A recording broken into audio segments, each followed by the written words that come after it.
São 10h10. Está aberta a sexta sessão ordinária presencial da subseção 1 da CEDI do ano de 2025, pauta disponibilizada no DEJT em 1º de agosto de 25, considerada publicada no dia 4 de agosto de 25. Estão ausentes de forma justificada as desembargadoras Cláudia Regina Viana Marques Barroso e Carina Rodrigues Bicalho. A próxima sessão ordinária presencial da CEDI 1 será realizada no dia 25 de setembro, com início às 10 horas. A próxima sessão ordinária virtual da CEDI 1 será realizada entre os dias 18 de setembro de 2025 e 24 de setembro de 2025, sendo que os processos com pedido de sustentação oral ou requerimento de magistrado para julgamento presencial serão julgados na sessão presencial do dia 25 de setembro de 2025. Serão retirados os processos de relatoria da excelentíssima desembargadora Cláudia Regina Viana Marques Barroso, que serão adiados para a sessão ordinária presencial do dia 25 de setembro, com início às 10 horas. Eu indago aos meus colegas se há alguma proposta ou requerimento. Ao Ministério Público também não tem nenhuma proposta ou requerimento. Os advogados que quiserem fazer requerimentos dirijam-se à funcionária. Hoje vamos dar preferência aos processos da desembargadora Sayonara Grilo e do desembargador José Monteiro Lopes, nos gabinetes 1, 21 e 23. Desembargadora Sayonara no gabinete 21 apenas. Essa sessão é composta por mim, Gisele Bondim, desembargador Marcelo Augusto, desembargadora Sayonara Grilo, com os processos de relatoria dela, desembargadora Dalva Amélia, desembargador Marcelo Antero, desembargador Antônio César Coutinho Daia, desembargador José Luiz Campos Xavier, desembargadora Cláudia Maria Sami Pereira da Silva, desembargador Antônio Borges Faria, desembargador José Monteiro Lopes, com os processos da relatoria dele, desembargador Marcelo Segal, gabinete 29. Procuradora é a doutora Vivian Brito Matos. Vamos anunciar os processos adiados agora e depois passamos aos processos de desembargadora Sayonara. Estão sendo adiados, ante a ausência justificada da excelentíssima desembargadora Cláudia Barroso, relatora, os processos da sessão virtual do dia 14, processo número 8, o 108, 270, 32 de 2024. O número 9, processo 111, 648, 93 de 2024. Estão sendo adiados para o dia 25/9, próxima sessão da CEDI. Está sendo adiado também o processo cuja vistora é a desembargadora Carina, o processo que é na sala de vista regimental é o processo 01268567/2022, adiado para o dia 25/9, ante a ausência justificada da excelentíssima desembargadora Carina. Relator o desembargador Leonardo Dias Borges.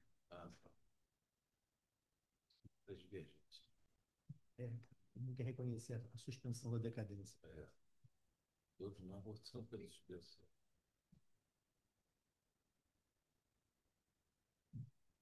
Então, Os processos agora da doutora Sayonara, na sala de hoje, né? Na data de hoje, os processos da sala da desembargadora Sayonara,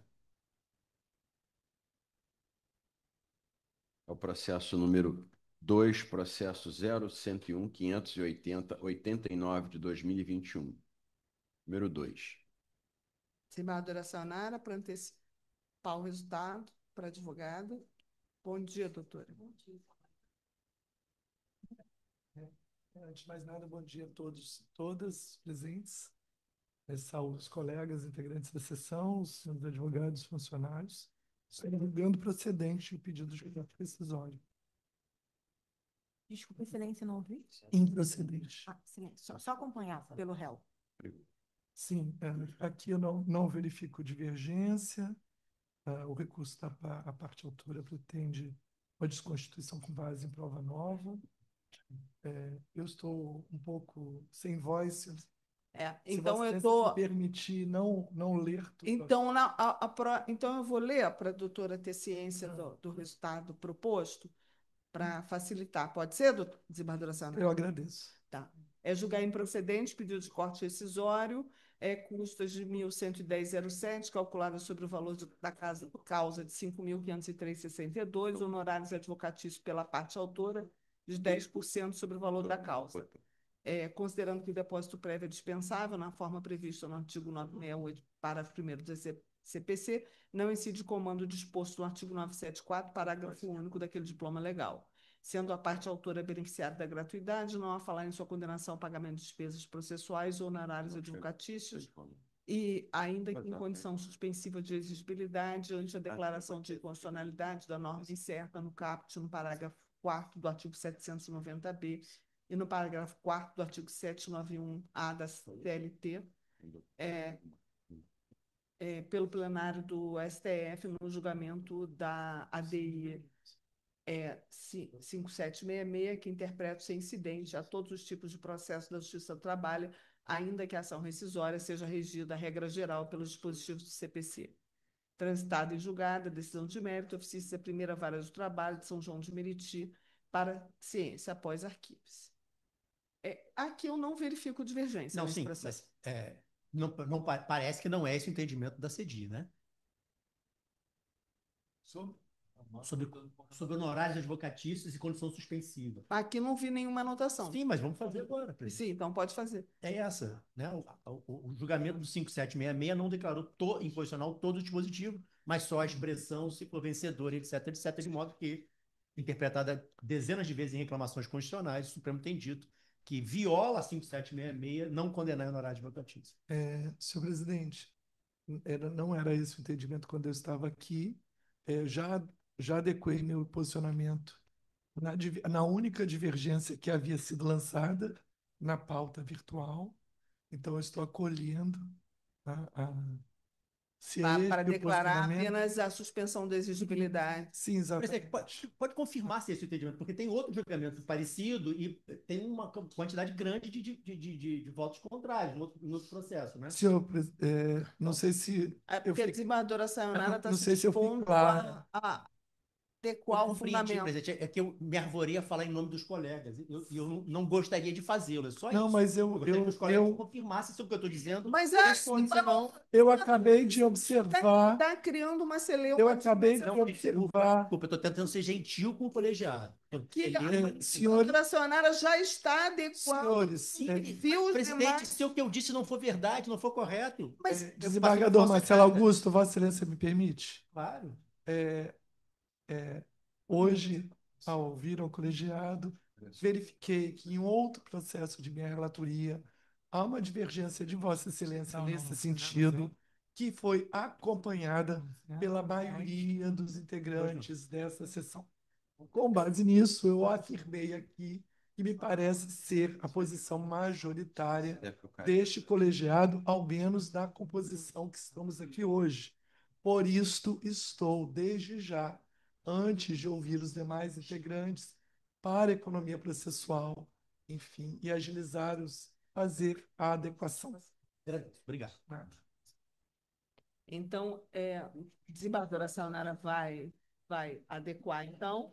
Então, me parece que aí passamos a votar de forma unânime, nos termos do voto da relatora, certo? Então, esse é o resultado proclamado por unanimidade, nos termos do voto da relatora. Obrigada, excelências. Boa sessão. Pois é.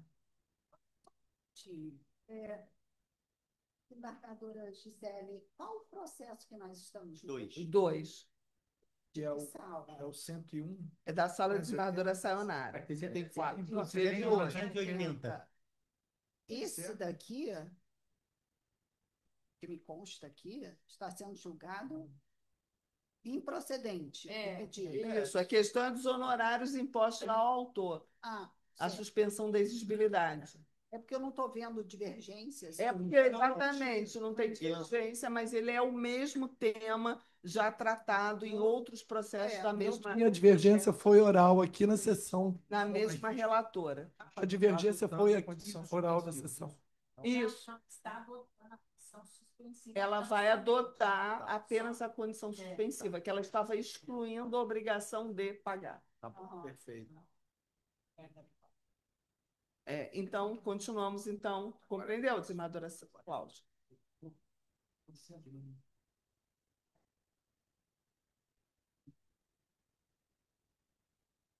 Desembargadora Cláudia? Tudo certo? Tudo certo. Podemos prosseguir? Então, esse é o resultado proclamado, doutora. Obrigada. Qual o próximo? Nós temos mais 3 processos.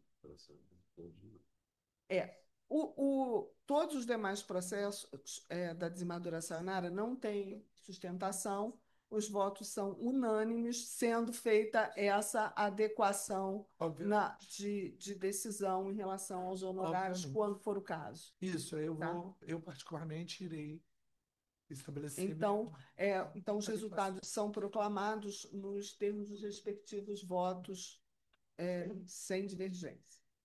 Tá? Então, desembargadora Sayonara, agradeço a presença de Vossa Excelência. Tem uma Desejo outra um bom sala. dia. Tem uma outra sala, Tem outra desembargador, Da desembargadora Sayonara? que é a do dia 14. É de uma ordinária virtual. Eu não sei se Vossa Excelência tem Mas feito não aqui. tinha pedido de sustentação. É porque não tem pedido de sustentação. Apenas Foi para encerrado. avisar que aqui nessa sala é onde consta a divergência que havia sido lançada, né, com a maior parte, e eu estou também acolhendo a divergência, adequando o voto. Perfeito. Certo? Peço licença para me retirar, desejo uma boa sessão a todos do colegiado. Bom dia, obrigada. Agora passamos aos processos de desembargador José Zé Monteiro. Monteiro. Na, Data de hoje, doutor Zé Monteiro, na sala Gabinete 01, que tem um processo. Então, agora passamos para a pauta do desembargador José Monteiro, no gabinete 01, no dia de hoje. Tem um processo. Tem um do... Ele está com 2 gabinetes. É o 1. É o Gabinete 01. O processo é o 0101 026 57 de 2021.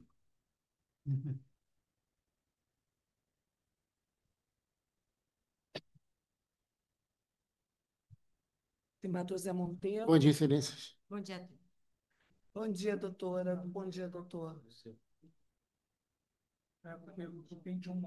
Doutores, bom dia. Do conhecimento dos senhores, eu estou conhecendo da ação rescisória ajuizada pela senhora Neuzivane, em face da Pereira Cabral, líquidos e comestíveis finos, e Fernando Luiz Cabral Guedes, e no mérito julgando procedente para excede de judicium recentes desconstituir a respeitável sentença proferida nos autos do processo da ação trabalhista 010-2024, dígito 28 de 2017, 501-0012, e em novo julgamento em sede de judício rescisório, julgar extinta a ação matriz, sem resolução do mérito, com fulcro no artigo 485, inciso 10 do CPC, custas pelos réus, sobre o valor da causa ajustado pela autora. Em relação à autora, atende, né? O Sim, público vai excelência. sustentar? Gostaria de fazer uso da palavra. Tem a palavra. Prezada Corte, querida presidente, desembargador, tive a oportunidade de conversar de forma virtual com alguns dos senhores e gostaria que recebessem as cordiais saudações da defesa do demandado Fernando Ruiz. Com a devida vênia, excelências, o que se pede aqui, sob a roupagem de uma ação rescisória, na verdade, um atalho. E digo isso porque é um atalho para reordenar a fila de credores, desconstituindo sem base jurídica, uma sentença que respeitou o devido processo legal, que transitou em julgado e que está protegido pela autoridade da coisa julgada. A autora, ela não foi parte na ação originária. Ela não é litisconsorte, ela não é terceira. Tampouco demonstrou interesse jurídico direto. A jurisprudência desta corte, inclusive, é firme nesse ponto, cito: a simples condição de credor em outro processo não legitima o uso da ação rescisória. Cito como paradigma um acórdão relatado por Vossa Excelência, desembargadora Dalva Amélia, AR 0102781, 19/2021. Desse modo, Excelência, impõe-se o reconhecimento da ilegitimidade ativa da senhora Neusivane, devendo ser mantida a sentença. Mas antes de adentrar ao mérito, eu gostaria de ressaltar que foram produzidas provas documentais e testemunhais nesses autos. E com relação a essas provas que foram produzidas, elas não deixam margem para dúvidas quanto ao labor do demandado Fernando. Fernando, é preciso ressaltar que essas testemunhas, elas foram contraditadas. Houve fotografias, vídeos, condução, orientação do ilustre patrono da parte autora, do lado de fora da audiência, uma vasta gama de provas onde foi comprovado que as testemunhas que prestaram depoimentos foram orientadas do que dizer, quando dizer, inclusive com várias contradições em seus depoimentos, áudios gravados. Então, assim, essa alegação de simulação ou colusão, data máxima venia, excelências, não tem prova contemporânea, objetiva ou material que sustente essa narrativa. A parte autora, ela se baseia em dois fatos: que Fernando teria trabalhado na empresa de sua família, isso não é impeditivo legal algum para se ajuizar uma demanda, e a revelia da empresa na reclamação trabalhista do réu. Só que o ponto importante aqui, excelências, é que a empresa ela foi revel em diversas ações, não só na do demandado, na da própria autora, na de suas testemunhas. A partir de determinado momento, a empresa deixou de apresentar defesa em todas as demandas. Então, quanto ao primeiro argumento, de que ele seria da família, da empresa, pertencente ao grupo familiar, não há nenhum impedimento para a existência de vínculo de emprego, de que alguém trabalhou por anos na empresa de seus familiares. Isso não implica em fraude ou lide simulada. Ele trabalhou, ficou comprovado, as testemunhas corroboraram este fato, ele efetivamente trabalhou na empresa, não recebeu, tanto que há prova, inclusive, que ele foi despejado de sua residência porque não tinha dinheiro. Ele trabalhava e não recebia salário. E com isso ele foi despejado de sua residência em 2016. Então, Excelência, os depoimentos, apesar das testemunhas serem suspeitas, eles dão prova, eles demonstram que houve prestação laboral ao longo dos anos. E com relação a esses todos os processos, né, que foram ajuizados pela próprias testemunhas, eu gostaria de ressaltar que a empresa ela entrou em declínio em 2015 e em colapso em 2017, fática, financeira e processualmente. E isso também está documentado. Ademais, o núcleo desta acusação está no depoimento de 3 testemunhas comprometidas e contraditadas: Ana Maria, Carlos Gonçalves e Kátia. Todas, absolutamente todas, têm interesse direto ou indireto no resultado da presente rescisória. Carlos Gonçalves confessou ter sido orientado direto, ou melhor, orientado pelo advogado da autora antes da audiência, consta no seu depoimento. Ana Maria afirmou que foi demitida por Fernando, o demandado. Entretanto, faltou com a verdade, porque a prova nos autos que quem dispensou, demitiu ela, foi Fernando Lapene e não o demandado. Então, mentiu em seu depoimento. E já a Kátia foi clara e literal ao dizer: se Fernando receber, ninguém mais recebe. Então, todas têm interesse direto de que essa rescisória seja procedente para que cada qual possa perceber o seu próprio processo. A única testemunha que foi, ao nosso entendimento, imparcial, isenta, infelizmente não deixou, não restou degravado o seu depoimento. Então, implicaria na necessidade de assistir uma longa instrução de 3 horas para poder constatar o depoimento dela com relação a todos os fatos da presente. E o que ela disse, ressalto aqui, que Fernando Ruiz nunca contratou, nunca demitiu, nunca deu ordens, que ele era responsável apenas por compras e e-commerce, que se reportava ao senhor Joaquim e ao senhor Fernando, e que após de Vitor, sócio, quem passou a comandar foram seus filhos Bernardo e Rafael. E isso bate com as provas documentais dos autos.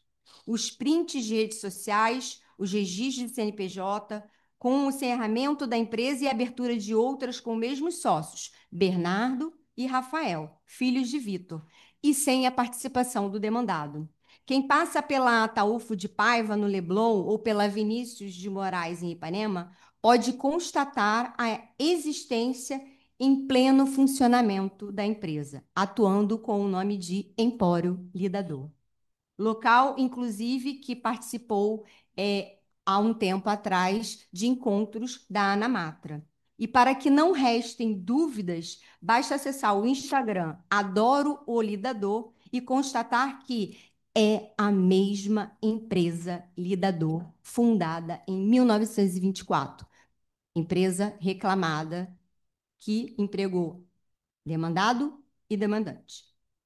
O demandado ele foi útil na empresa familiar, trabalhou sem vínculo, instituiu o marketplace e antes da empresa fechar as suas portas, ele foi despejado de sua residência porque não pagava o seu aluguel. Também tem prova documental nos autos.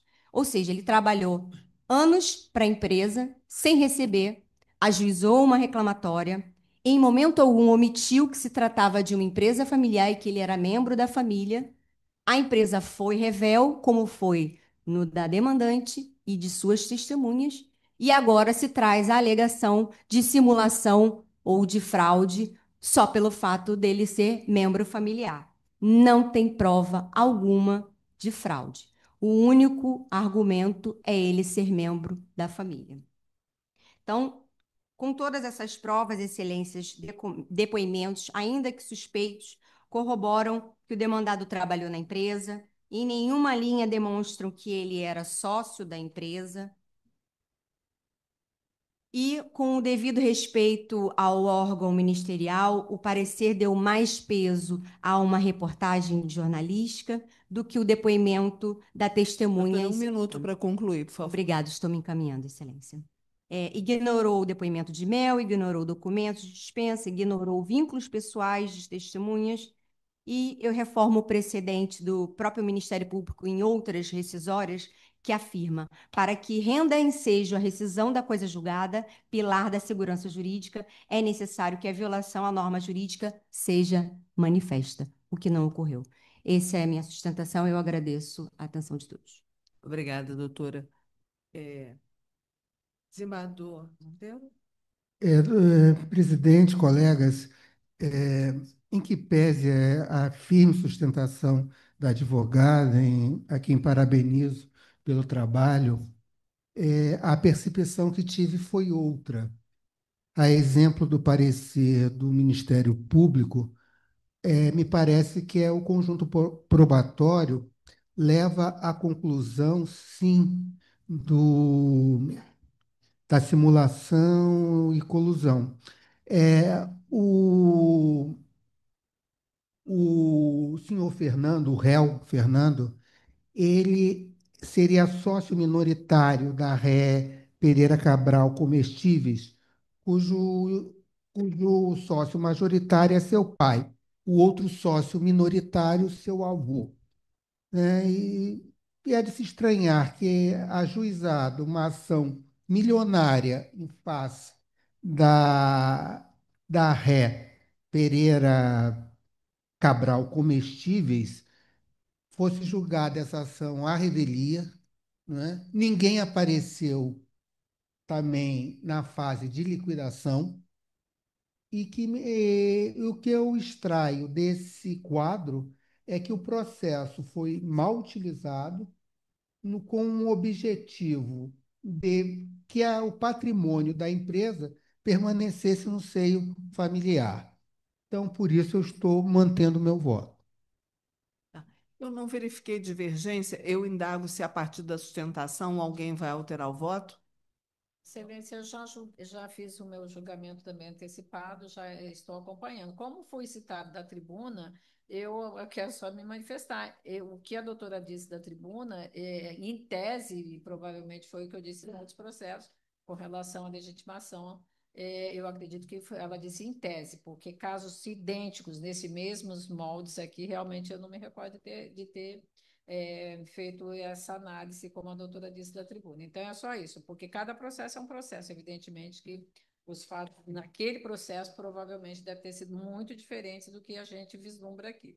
E eu estou acompanhando integralmente. É muito visível que a revelia e a omissão na inclinação de cálculos e etc. teve essa finalidade, até porque é evidente o interesse do réu aqui em que o patrimônio da família fosse preservado, em detrimento dos demais credores. Então, estou acompanhando. Só quis fazer essa manifestação porque fui citado da tribuna, então estou aqui fazendo a minha defesa, que, em tese, corresponde à realidade que a doutora disse, mas não nesse caso. Tá. Obrigada, desembargadora Dalva. Então, doutor, esse é o resultado proclamado por unanimidade nos termos do voto do relator. Excelências, ótimo dia e boa pauta para todos. Obrigado.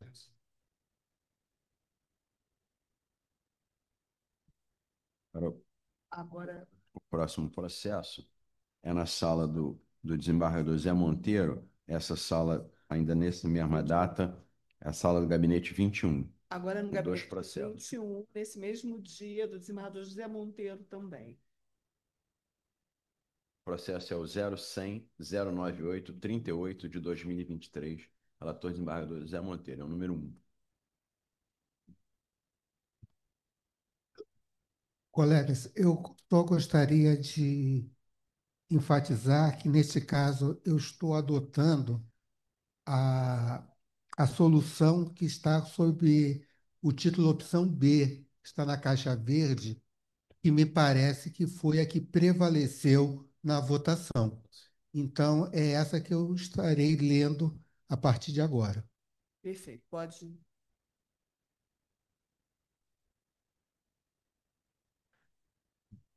Doutora, bom dia. A proposta aqui é julgar parcialmente procedente o pedido para, em juízo recidente, desconstituir o acórdão proferido pela 10ª turma deste egrégio TRT nos autos da reclamação trabalhista número 0100464, dígito 20 de 2016, e em juízo rescisório dar parcial provimento ao recurso ordinário interposto pela empregadora para afastar o reenquadramento, mantendo a sentença quanto ao pagamento das diferenças salariais correspondente ao cargo que está a desempenhar enquanto durar o desvio e, consequentemente, mantendo parcialmente a tutela de urgência deferida tão somente quanto ao reenquadramento, permitindo o prosseguimento da execução na demanda principal relativa às diferenças salariais decorrentes do desvio funcional nos termos da fundamentação.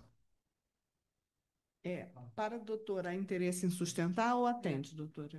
Sim, há interesse em sustentar. Presidente, só uma observação. Eu declarei meu impedimento aqui. Os impedimentos do desembargadora Cláudia. Continuamos dando igual. Tá, não prejudica o quórum. Doutora, tem a palavra. Obrigada. Bom dia a todos. Excelentíssimos senhores desembargadores. A presente ação rescisória objetiva desconstituir decisão transitada em julgado, que reconheceu o direito do trabalhador ao reenquadramento funcional no cargo de técnico de eletromecânica, com o consequente pagamento das diferenças salariais e reflexos legais. Essa decisão foi chancelada nas 3 instâncias, com base em robusta prova pericial e documental, que comprovou que o trabalhador, embora contratado como mecânico de máquinas, desempenhava desde 2011 todas as atribuições inerentes ao cargo de técnico de eletromecânica, e que os cargos de mecânico de máquinas e técnico de eletromecânica estão inseridos na mesma carreira de manutenção, ambas do mesmo grupo operacional previsto no PCCS da autora. Ficou comprovado pela prova existente nos autos que os cargos de mecânico de máquinas e técnico de eletromecânica, para o qual o réu foi reenquadrado na ação originária, pertencem à mesma carreira de manutenção e ambas do mesmo grupo operacional, prevista no PCCS da autora, tendo o mecânico de máquinas acesso vertical ao cargo de técnico de eletromecânica. A SEDAI inconformada manejou a presente rescisória sob o argumento de que teria havido violação ao princípio do concurso público, previsto no artigo 37 da Constituição. Porém, não há que se falar em possibilidade jurídica do pedido autoral por violação ao princípio do concurso público. Não se trata aqui de acesso a novo cargo por transposição de carreira, mas de promoção vertical dentro da mesma estrutura funcional, expressamente prevista no PCCS da empresa. Consequentemente, não há violação ao princípio do concurso público, como ficou demonstrado em todas as instâncias nos autos originários. Como bem destacou o parecer do Ministério Público do Trabalho, em seu parecer nos autos originários, dizendo que, abre aspas, o laudo pericial é claro ao demonstrar que as funções exercidas pertencem à mesma carreira e que a ascensão funcional foi legítima e prevista no PCCS da empresa. Portanto, trata-se a presente ação rescisória de tentativa disfarçada de recurso, o que é vedado. Sendo assim, não assiste razão à autora. A decisão rescindenda não violou o artigo 37 da Constituição, justamente porque a jurisprudência consolidada desta Corte e do colendo TST distingue a ascensão funcional dentro da mesma carreira na hipótese de provimento originário de cargo público. Portanto, não se pode falar em violação literal de norma, nem tampouco em mácula aos princípios que regem a administração pública. A SEDAI, nessa ação rescisória, busca claramente reabrir discussão sobre os fatos e as provas que embasaram a decisão transitada em julgado, o que é inviável no âmbito da rescisória.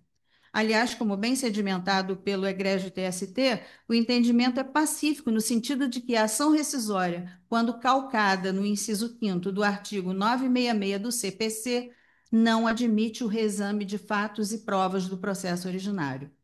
Diante do quadro fático já delineado na decisão rescindenda, qualquer tentativa de revisão ao deferimento do reenquadramento funcional e das diferenças salariais implicaria necessariamente na reanálise das provas produzidas na ação trabalhista.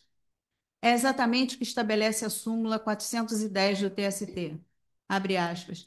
A ação rescisória calcada em violação de lei não admite reexame de fatos e provas do processo que originou a decisão rescindenda. Fecha aspas. Assim, não prospera o pedido rescisório formulado com base no inciso 5º do artigo 966 do CPC, impondo-se a improcedência total da presente demanda. Excelências, é imperioso que este tribunal resguarde a coisa julgada, expressão maior da segurança jurídica e da estabilidade das relações sociais. O trânsito em julgado há muito se consolidou e o trabalhador, ora réu, não pode ser penalizado com a eternização de uma lide, ainda mais diante da nítida ausência de pressupostos legais para a rescisão pretendida. O STF, em reiteradas oportunidades, tem salientado que a ação rescisória possui hipóteses de cabimento restritas, justamente para evitar que se desestabilizem decisões já definitivamente julgadas. Diante do exposto, requer espera pela improcedência total da rescisória, com a manutenção da coisa julgada, da decisão que reconheceu o direito ao reenquadramento e as diferenças salariais. Requer ainda pela revogação da liminar que suspendeu a execução, permitindo o prosseguimento da execução e o cumprimento das obrigações reconhecidas judicialmente. E ainda pela condenação da autora ao pagamento de honorários advocatícios custas e nas multas cabíveis ao caso. Obrigada, doutora. Desembargador Monteiro. Presidente, demais colegas, de fato, houve um erro no acórdão quando, com todas as vênias, quando afirma que a sentença não deferiu o reenquadramento, quando, na verdade, a sentença o deferiu. Não é? Então, né, nessa linha, o que temos é o seguinte: o, o cargo de técnico de eletromecânica, a meu ver, não pode ser acessado por meio de progressão funcional, não é? Embora possa pertencer à mesma carreira. Como o reclamante não prestou concurso público para esse cargo, resta configurada uma afronta ao artigo 37, inciso 2, comando da Constituição Federal. E conforme entendimento consolidado do TST, a não reconhecido enquadramento é possível apenas a condenação da empresa ao pagamento de diferenças salariais, enquanto durar o desvio funcional. E é nesse sentido que eu estou caminhando o voto, e conforme parecer do MPT. Por isso, eu estou mantendo o voto e acabei de ler. Tá, obrigada. Eu pergunto, porque tinha uma divergência da desembargadora Dalva, continua mantendo a divergência em relação a essa segunda proposta? Não, eu adotei. Não, A divergência É no quanto à sentido de segunda acolher a segunda proposta. não, eu vou acompanhar a segunda. Desembargadora Cláudia Samir. Ela é impedida. Ah, não, nesse a senhora, desculpe. Tem mais uma. Acho que era eu, presidente. Eu já até me. Senador Marcelo Antero, Vossa Excelência acompanha nessa segunda proposta? Então, doutora. Zé Luiz também. Desembargador Zé Luiz acompanha essa segunda proposta? Acompanhando, presidente. Então, o resultado é por unanimidade, nos termos de voto do relator. Obrigada. Bom dia. Um bom dia.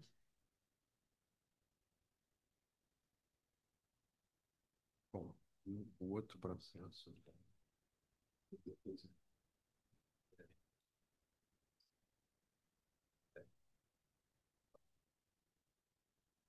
Eu não tenho necessidade de chamar, não. Desembargador Zé Monteiro, o Pois não. último processo é unânime, embargo de declaração, então eu sei que Vossa Excelência não tem quase nada para fazer no gabinete, mas se Vossa Excelência quiser se retirar. Presidente, eu agradeço, é sempre um prazer estar na CED1 e desejo a todos um excelente resto de sessão. Tá? Obrigada. Até o próximo. Vai durar isso tudo, não. Agora nós vamos para a sessão do dia 14. Já marcada a posse, desembargador Zé. 16 de outubro. A gente- Ele já começa a falir. esse aí já começa a fazer dieta prévia para. Direitinho um pouco de cultura para poder preencher depois de novo. Tchau. Tchau. Qual o próximo? Próximo agora é na sessão do dia 14, sessão virtual. Vamos para a sessão virtual, então, agora. O processo é o número 11. A sala com 14 processos. Isso. O número 11 é o processo 113.405.25/2024, relator desembargador Álvaro Antônio. Presidente, eu só pedi. Dia 14. Dia Do dia 14. Não, 14 Não, tem processos. 14 processos. 14 com 14. Sessão virtual, 14. E é o 11, não é isso? É o 11. Número 11. É porque aquele negócio, presidente. Bom dia, doutora. Bom dia, excelências. Fala por. Eu estou pela Autoviação Reginas, pela ré. A minha proposta aqui é julgar improcedente, presidente.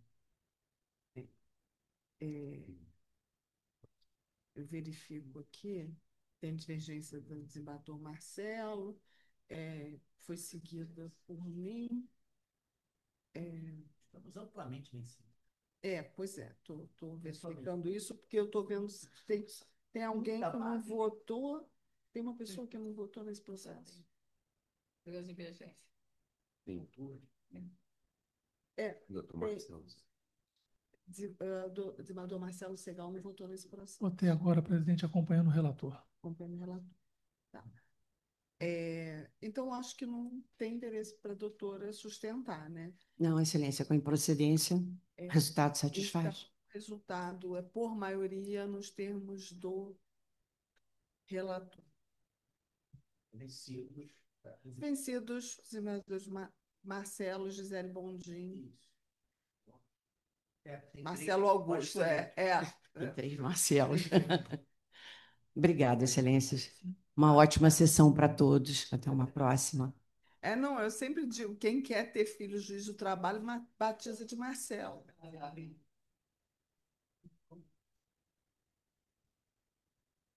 Próximo processo é o número, nessa mesma sala, é o número 5, processo 103.693.74 de 2025, relator desembargador Álvaro Antônio. Número 5. Processo da Petrobras, né? Desembargador. Pode. Minha proposta aqui é julgar improcedente o pedido de corte rescisório também. O doutor fala por? Pela Petrobras, autora da ação rescisória. Então, a maioria está com o relator, tem a palavra. Excelência, antes de iniciar, só uma questão de ordem para evitar um eventual futuro pedido de nulidade, só para esclarecer que o doutor José Campos Xavier votou no acórdão objeto da... Então, doutor, mas eu não era o relator, doutor presidente. Mas não há nulidade, de acordo com o nosso regimento. Não se aconselha ser de novo relator. Isso. Não se aconselha, mas pode ser, né? Não há impedimento, inclusive. Isso. O STF também tem decisão do mesmo. Então, presidente, mas nesse caso, presidente, eu me declaro apto para continuar no julgamento. Perfeito. Ok. Só foi para evitar uma... Pois bem, o objeto da ação rescisória é uma decisão da 5ª turma do Tribunal Regional do Trabalho dessa região, que julgou uma ação civil pública proposta pelo Sindipetro Rio de Janeiro, né? O objeto da ação originária, o objeto dessa discussão aqui é discutir a aplicação ou não de um determinado regime de trabalho a um grupo de trabalhadores. Que grupo seria esse? Não são empregados engajados no regime de turno ininterrupto de revezamento em plataformas. A discussão toda é embarque em plataformas. Não são os empregados que se engajam em sobreaviso, mas sim empregados que não exercem, ao embarcar, qualquer regime especial previsto na Lei 5.811 ou pelos acordos coletivos da Petrobras. São empregados como eu, sou empregado da empresa, sou advogado e, eventualmente, poderia embarcar para acompanhar alguma auditoria do Ministério do Trabalho, ficar mais de um dia lá, mas eu não estou engajado, não estou no sobreaviso, não estou no regime de turno de revezamento. Eu só embarco para fazer um acompanhamento. Porém, a decisão entendeu que, para esses casos, o trabalhador do regime especial, o trabalhador do regime administrativo, ele, por estar mais de um dia e ter embarcado numa plataforma, por si só, ele passa a ter os direitos, os benefícios previstos para os regimes de sobreaviso. Então, condenou a Petrobras a considerar esse trabalhador como um regime de sobreaviso, embora ele não realize qualquer atividade relacionada ao sobreaviso ou ao regime de turno ininterrupto de revezamento. Ele não opera uma plataforma, ele não vai fazer uma manutenção emergencial, ele não vai atuar numa situação de crise, ele simplesmente está lá para uma outra função meramente administrativa. Pois bem, o acordo regional julgou procedente o pedido nesse ponto. E o que a empresa aduz em sede de juízo rescisório? Não é? Que, primeiro, existe aqui uma previsão no acordo coletivo, né, na cláusula 57, equivocadamente citada lá como cláusula 55, mas a cláusula 57 do acordo coletivo, no qual ele estabelece que aquele trabalhador que engaja, embora seja do regime administrativo, normalmente não realize atividades de sobreaviso ou de turno ininterrupto, ele, se engajar nessa atividade, obviamente ele vai receber. O acordo coletivo só fala aquilo que a lei, o artigo 5º da Lei 5.819 estabelece, que o empregado que engaja, ainda que eventualmente numa supervisão de plataforma, aí vamos à supervisão da operação da plataforma, ele estará no regime de sobreaviso. Não é o caso. Esse empregado não se engaja no regime de sobreaviso. Então, nesse ponto, entende a RE que há uma colisão direta entre o acordo e a Lei 5.811 e seu artigo 5º. Não obstante, o acordo regional, ele entendeu que, no caso específico, teria que ser aplicada uma outra regra, que é a regra da alteração em pégios. Isso por quê? Por uma eventualidade, a Petrobras é uma empresa enorme, gigantesca, com milhares de empregados, cometeu-se um erro de pagar para esse empregado, um determinado empregado, o sobreaviso indevidamente. Tanto é fato que está comprovado, a perícia fala isso, está no próprio desenho do acordo, o fato de que, tão logo a empresa tenha tomado ciência desse fato, ela impediu. Ela falou, olha, não vai se manter essa prática, porque essa prática é contrária às normas internas da empresa e à legislação. Pois bem, ainda sob esse aspecto, a empresa entende que, ainda que se considerasse uma alteração prejudicial, haveria infringência do artigo 619 da CLT, que estabelece que nenhum acordo coletivo poderá ser superado pela interpretação de uma norma de um contrato individual de trabalho. Então, também sobre esse viés, esse aspecto entende-se que há violação direta ao artigo 619, então haveria hipótese de enquadramento da ação rescisória.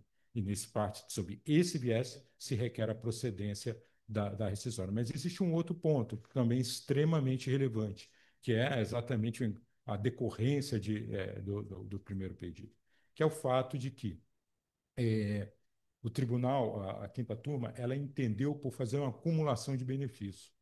Porque o empregado que trabalha em regime tipicamente de embarcado, sobreaviso, TIR, turno interrupto de revezamento, esse empregado ele tem aquela famosa proporção de folga de 1 para 1,5. Tá? Comumente tem uma escala bastante conhecida, 14/21, não é? Mas a proporção estabelecida no acordo coletivo é de 1 para 1,5. E esse empregado que engaja e agora se torna um empregado de sobreaviso, ele passa então a ter esse benefício, essa folga prevista pela Lei 5.811. E com isso, não é? Ele teria que cumprir exatamente os termos do acordo coletivo e da legislação sobre a folga. Só que o tribunal entendeu que, além de deferir essa folga de 1 para 1,5, essa proporção de 1 para 1,5, entende que, além disso, por ele ser tipicamente de regime administrativo, ele deveria também ter o repouso remunerado, sob a alegação de os dias de repouso remunerado, sob a alegação de que seriam institutos distintos. Porém, não é essa a questão. E aqui há a colisão ao artigo 7º da Lei 5.811, porque é o que diz a lei. A lei fala que, para aqueles empregados do regime especial, a concessão da folga, essa deferida na primeira parte da decisão, ela quita o repouso.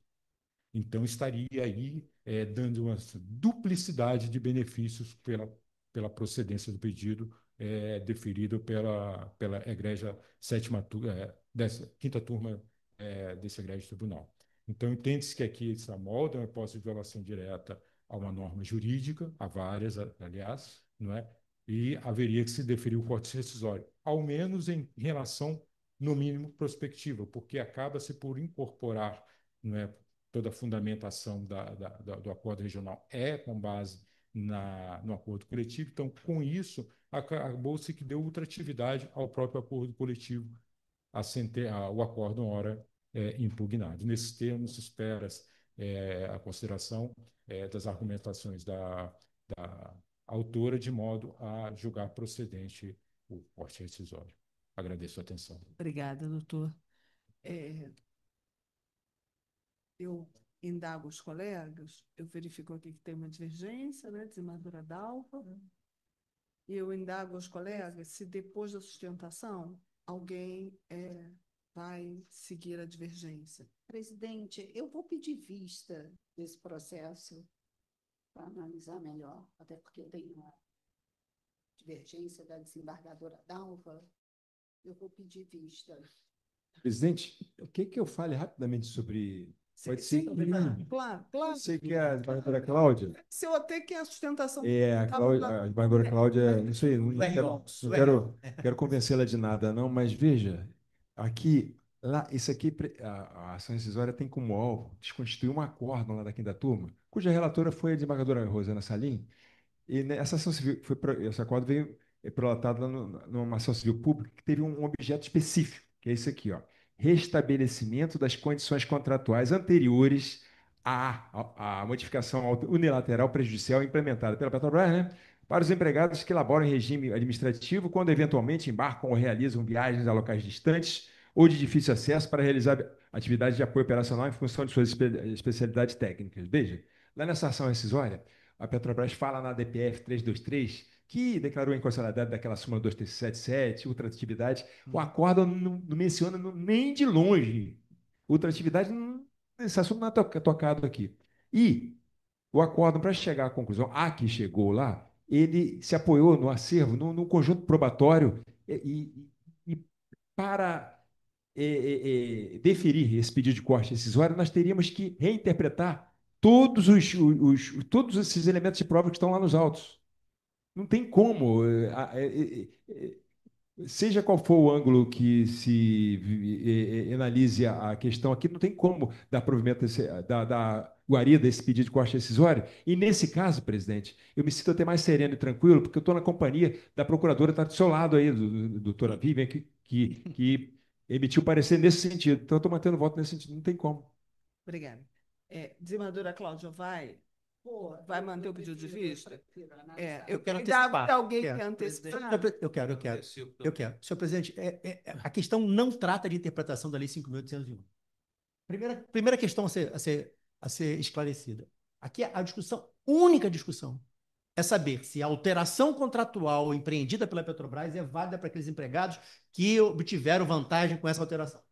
Ou seja, anterior à alteração, obviamente. Ou seja, a aplicação da súmula 51. O que fez a sentença, que fez o acordo, é disse: para esses empregados que saem do administrativo e vão trabalhar na plataforma, vocês têm que continuar pagando aquilo que você já pagava. Não pode deixar de pagar de uma hora para outra. Só isso que fez a sentença e fez o acordo. Assim, é só lembrar que o acordo manteve integralmente a sentença da vara da 63. Não teve nenhuma alteração, não foi um entendimento do tribunal alterando qualquer tipo de julgamento do primeiro grau. Então, por conta disso, não há espaço para dizer que violou a Lei 5.811, nenhuma discussão nesse sentido, porque, inclusive, não foi empreendida na sentença nem no acordo. É exclusivamente para esses empregados que vocês já pagam, vocês não podem deixar de pagar a observância da súmula 51.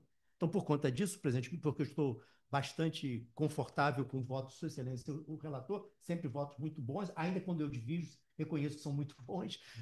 Nesse caso, eu tenho a honra de acompanhar Sua Excelência para julgar improcedente o pedido.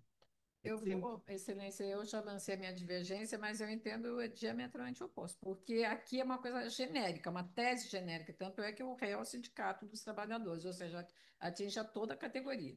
E que pelo que foi dito da tribuna, pelo que a gente está discutindo aqui, é a generalidade dos empregados que trabalham na área administrativa e que eventualmente são embarcados em razão das suas especificidades para implementar cursos ou algo assim. Nós já tivemos lá na 8ª turma processo em que o empregado administrativo ele era embarcado muito mais tempo em relação ao que permanecia em terra. Aí, evidentemente, que está sendo desvirtuado. Mas não é a tese aqui, a tese é genérica, ou seja, todos os trabalhadores que são do administrativo e que eventualmente seriam embarcados teriam direito aí aos dois sistemas, porque ele já tem o repouso semanal remunerado do contrato original em terra e teria o repouso de 1 dia e meio de folga por dia de embarque. Quer dizer, ele iria se beneficiar dos dois regimes de repouso semanal, de repouso, melhor dizendo. Então, eu faço essa distinção aqui no meu voto, por isso eu vou manter a minha divergência. Presidente. Desembargador Marcelo disse que queria antecipar o voto. Eu antecipo. Presidente, desculpa. Desembargador Daia. Por hábito, sempre quando alguém pede vista, eu peço para retirar meu voto por hora.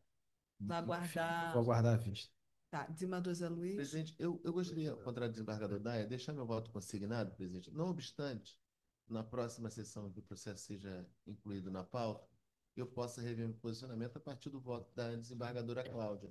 Mas como as sessões aqui da CEDI acabam sempre mudando bastante, então eu acho que para evitar novos adiamentos, sucessivos adiamentos, eu já deixo meu voto consignado, presidente. Obrigada, desembargador Zé Luiz. Desembargador Marcelo. Eu acho que é uma questão de alteração maléfica, né, contra o empregado. Também poderia até, o 468 da CLT também poderia ser utilizado. Eu também vou deixar antecipado meu voto, no sentido de acompanhar o relator que me convenceu. O voto está extraordinário, muito bem feito. Eu acompanho Sua Excelência o relator.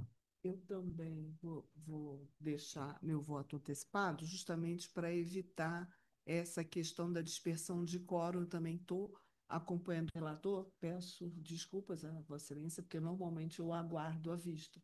Mas como esse processo, a advogada foi despachar, a advogada da Petrobras foi despachar, eu estudei com bastante cuidado, depois ela levou dados ao gabinete. Então, de fato, eu examinei esse processo com bastante cuidado, então estou acompanhando o relator, estou concordando integralmente com o voto. Eu estava acompanhando, né, o relator, mas eu fiquei muito Inclusive, né? me incomodou Eu um vi pouco a sustentação, a porque divergência da desembargadora Dalva. Sim, sim. Então, eu achei melhor, eu até despachei com o doutor hoje, foi hoje, antes da sessão, mas eu achei melhor, então, pedir vista para estudar um pouco mais. Podemos adiar para a essa próxima questão. sessão? Podemos.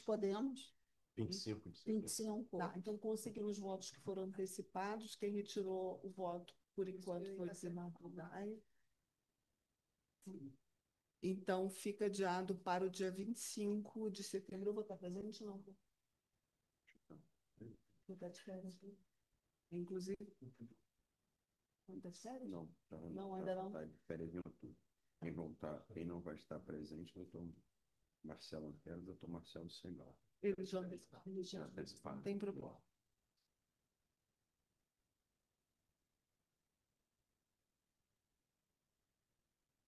Então, esse é o resultado. Vamos estar adiado para o dia 25 de setembro, doutor. Obrigado. Bom trabalho a todos.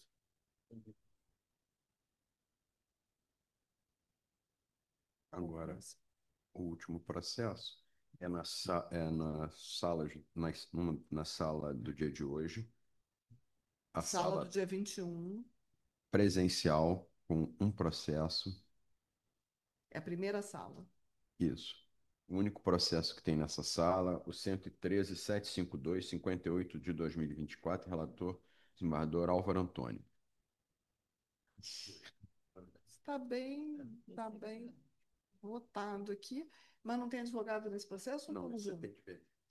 Só tem divergência, né? Divergência e impedimento. Tem impedimento da doutora. Impedimento da desembargadora Cláudia e tem...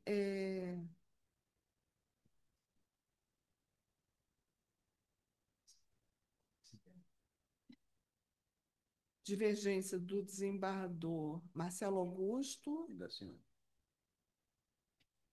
Desembargador Marcelo Segal fez uma anotação, mas acompanhando o relator. Também tem a minha divergência, acompanhando a divergência do desembargador Marcelo Augusto. E então, o resultado é proclamado por maioria nos termos do voto do relator. Então, encerramos a sessão. Senhora presidente, posso fazer um anúncio? É um Claro. anúncio bastante interessante. Há muitos anos, o tribunal, salvo um período curto da pandemia, o segundo grau do tribunal não conseguia alcançar a meta 1 do CNJ. Nos meses de junho e julho, especialmente no mês de julho, o tribunal finalmente conseguiu superar a meta 1 do CNJ, julgando mais processos do que recebeu. O número de julho, por isso que chamei a atenção, é bastante significativo. Foram 115% da meta 1. Ou seja, nós julgamos não somente o que recebemos, mas 15% a mais do que recebemos e, portanto, tratamos do nosso estoque e diminuímos o nosso estoque. Então, isso prova que a iniciativa do órgão especial, e de todo o tribunal, claro, de convocar os juízes de vara, tem agora surtido efeito e é perceptível que em algum momento nós vamos conseguir tratar melhor o nosso acervo e melhorar a nossa performance, né? Ao longo da história, o primeiro grau tem sido responsável por bater a meta 1 pelo tribunal, porque o desempenho do primeiro grau tem sido, há alguns anos já, excepcional. Mas, finalmente, o segundo grau vai poder contribuir mais decisivamente para essa meta 1. Então, é uma informação para conhecimento dos colegas e por isso que estou pedindo licença para falar. Ah, muito boa notícia. Então, Parabéns para nós. agradecendo aos colegas, aos servidores e aos funcionários terceirizados, eu desejo uma boa tarde a todos. Declaro encerrada a sessão. Os demais, então, Processos. Mas está acostumado com boa tarde, mas não é. Porque os demais processos são julgados nos termos de voto dos relatores e por unanimidade. Tá. Não, eu faço isso porque eu já tive alguma impugnação com relação a isso, porque como fica gravado e a gravação precisa constar a conclusão, né, dos demais por causa da gravação. Aí, uma vez eu esqueci, aí me falaram, e os demais processos, como é que vai ficar? Falei, fica na forma do voto do relator por maioria ou unanimidade, dependendo da contagem. divergência, Mas as né? divergências nós fizemos. Sim. Então, só tem os que sobraram. Tá, obrigada. Bom dia, então, parabéns pela condução mais uma vez. Doutora Gilson. Estou feliz que eu acho que a gente agora vai fazer até o final do ano. Só uma sede de... Sim.